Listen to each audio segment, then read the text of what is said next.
They say that some places don't just hold history, they breathe it. I grew up in a town like that, Piotrkow Trybunalski, a small corner of Poland where the past felt like a heavy, invisible cloak draped over every shoulder. Near the old town, the cobblestones weren't just paths. They were twisted veins, slick with rain and centuries of secrets. The tenement buildings leaned in over the narrow streets as if they were listening to our conversations. Their windows like dark, hollow eyes watching every child who dared to pass after the sun dipped below the horizon. My grandmother used to tell me that Piotrkow was older than time itself. She spoke of kings who walked the royal castle and the crown tribunal, where judges once decided the fates of the living with a single word. You could still feel them, the lingering shadows of those who were judged, waiting around every corner. In the center of the market square, the truth was even grimmer. The gallows stood there, a permanent, silent reminder of a bloody history. It wasn't just a tourist attraction. It was the town's soul, built on a dark foundation that never truly let go of its ghosts. In the mid-90s, the silence of the town was different. It was louder. Every hour, the church bells from St. James would shatter the air, their echoes bouncing off the stone walls like a warning. Power outages were our constant companions back then.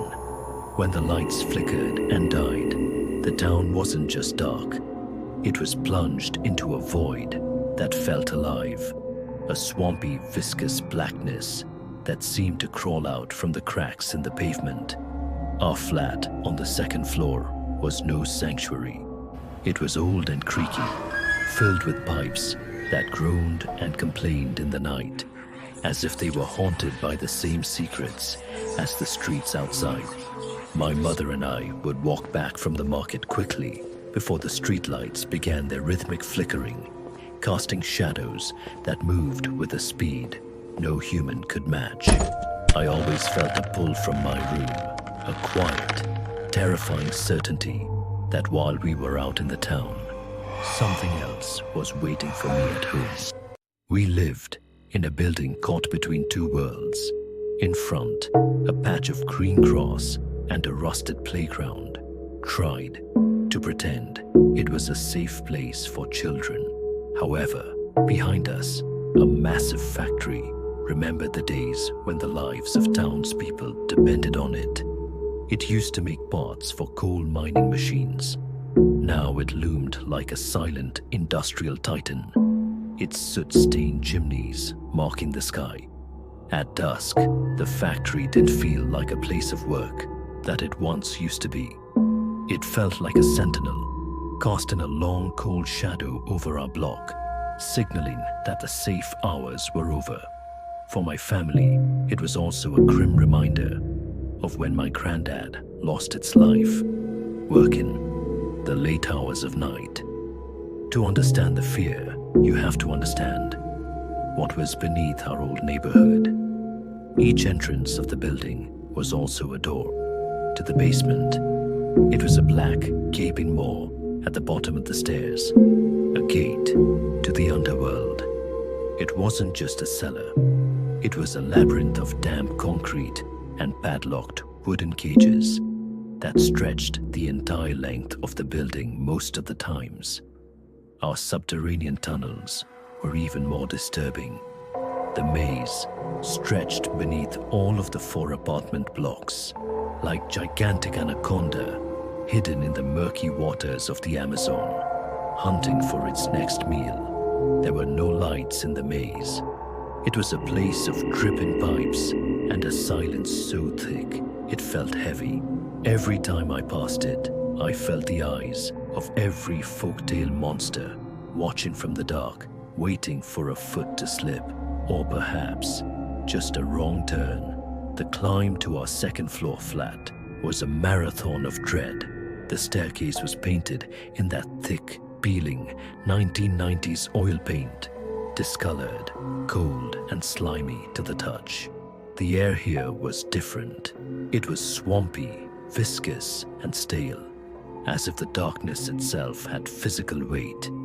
Every step echoed against the concrete walls, a rhythmic countdown to the door. The flickering yellow bulb overhead would buzz and dim, and in those moments of near blackness, I felt the hallway stretching, becoming longer, pulling me further and further away from the safety of my home. We weren't just walking to an apartment, we were wading through a mire of shadows that knew my name, knew my thoughts, and even my deepest emotions.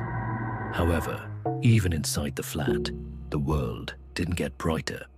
The hallway leading from the entrance door was a long, airless artery that connected our lives, but it felt more like a trench. I called it swampy because the darkness there wasn't just an absence of light. It was a physical presence.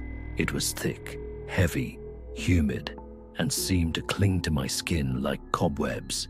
Walking through it felt like wading through a black mire that wanted to slow my pulse and pull me down into the floorboards and straight into the underworld.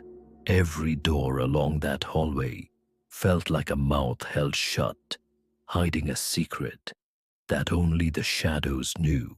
I always thought it was weird that a place like this made me somehow feel safe. My room was a long, narrow rectangle, a train carriage heading into the night. At the far end, the window was the only escape, but even that felt guarded. The moon wasn't a comfort.